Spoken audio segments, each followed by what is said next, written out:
Hey y'all, so my project that I will be focusing on today is Living and Loving Well, with a focus on how Generation Z has practically altered the dating scene and what it means to love in general. So I will begin by comparing and contrasting Socrates to Ibn Sina and how it compares today. I will also end off with why this matters and how you as an individual can help bring back loving well. Okay, but before we get right into it, this is coming from one of my projects, my most recent projects actually, that I did, which ended up being a simple get ready with me. Well, I basically just talked about love, and I thought it was kind of an innovative way of integrating or intertwining ancient thought with modern ideals. So now I will get into it. So I first talked about how love was depicted through the lens of Socrates from Diotimus' Ladder of Love, which we talked heavily in class.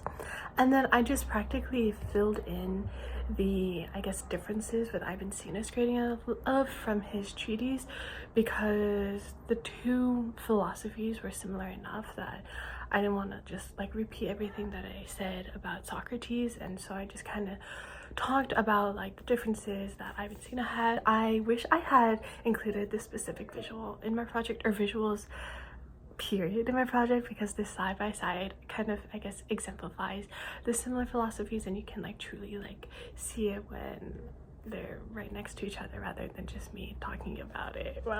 I then gave a few examples of the differences between what love was in the ancient times versus now, which would make sense obviously because the ideals like shift over time, but it was interesting to see the shift in focus. Like, so for example, so obviously back then there was a focus on philosophical and spiritual progression, whereas nowadays it's more of an emotional and personal connection in terms of love, obviously.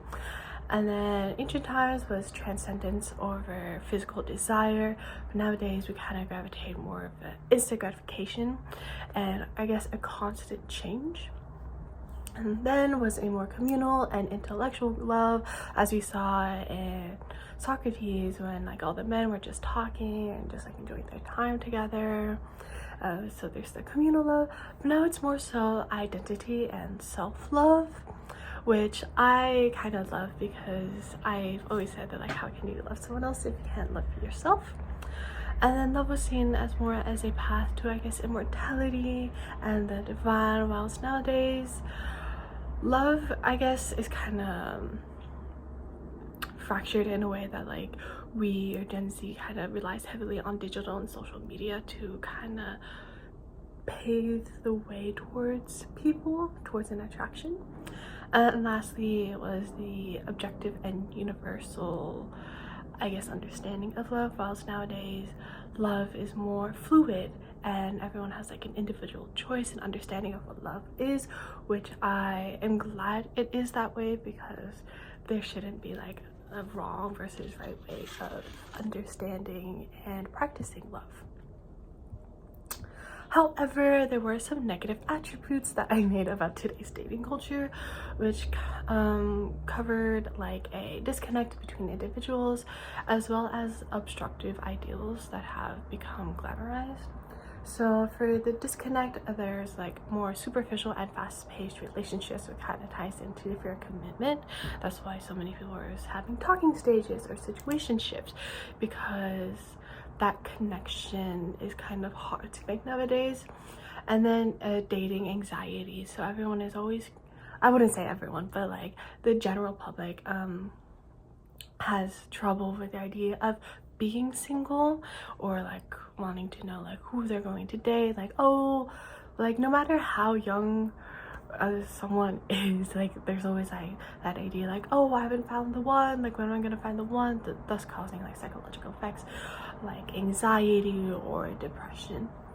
And then some, I guess, negative attributes regarding our dating culture, like I said, lack of communication, hookup culture, so which ties back into the disconnect. More people are looking for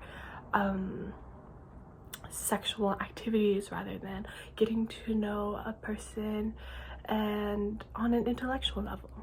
And then an overtly reliant on social interactions online, which also ties in with the paradox of choice, because nowadays we have more dating apps and I guess social media ways like direct messaging, so we can try to create connections.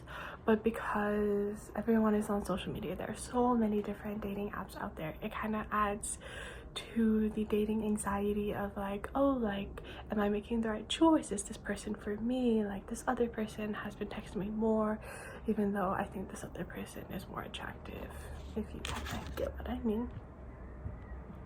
But all in all, I am not saying that we should ultimately change our culture and go back to the past ideology and philosophies of Socrates and Avicenna, but more so like finding a way to integrate those teachings back into the present, because by spreading these teachings, like, I guess I hope our generation can like learn to stray from the superficial attraction and focus more on an intellectual and emotional depth to get that connection with someone, which I like to think truly ingrains the meaning of love, as well as cultivating love as a path to self-improvement. Like I said, which I can't help but reiterate, is that you can't love someone else unless you can love yourself first. And I feel like people kind of see relationships as more as a, oh, like, look at who I'm dating, like, look at this person who I'm with. But I think we should see relationships as a way of, I guess, like a learning progress or process, a way that your partner can help you learn more about yourself and how to love. And then commitment and purposeful love, like I said, enough for the talking stages and situationships. Like, yes, have that talking stage so you can, I guess, go through trial and error of like whether or not this person is right for you, but ultimately learn how to commit. Like, love is scary and should be scary, but that's what kind of keeps it going, you know. There's that passion, there's that spark. And lastly, love with the divine and higher values. Obviously not everyone is gonna have love to want to connect with God, but just have higher values for themselves and their partner, help one another grow to be better people and have a better relationship. But yeah, that was practically my project, and I'm fairly proud of this because I'm a forensic psychology major, and so that psychological aspect of like the philosophy of love was very interesting. And yeah, I hope y'all enjoyed this. Thank you.